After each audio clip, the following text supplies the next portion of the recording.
There's like, change this, make this whole thing different. And they haven't been involved in any of the planning or the execution, really. They're just doing like that sign off.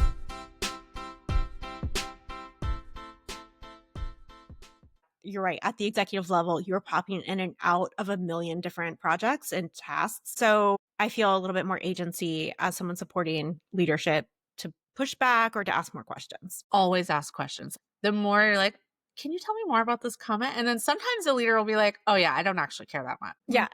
That's what you're trying to figure out.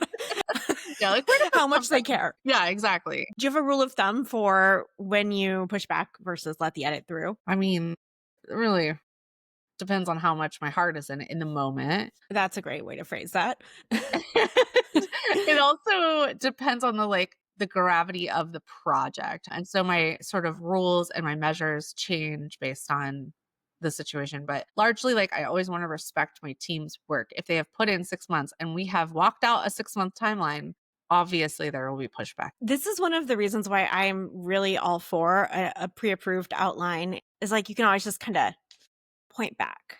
Yeah. And so we agreed 6 months ago that this was the direction. Yeah. We have curious if now is a good time.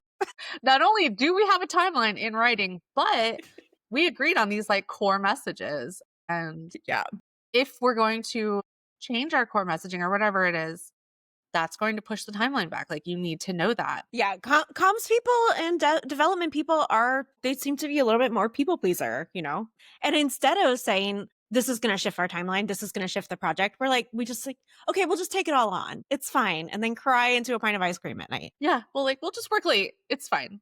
What's the diplomatic way to say you made this edit worse without, jumping into a lot of trouble? I had an executive kind of rewrite something I was creating, and all I could think was it sounded more masculine.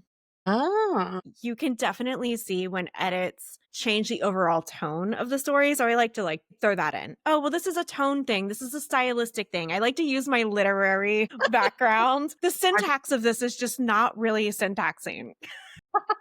It's hard to argue. It's strategizing.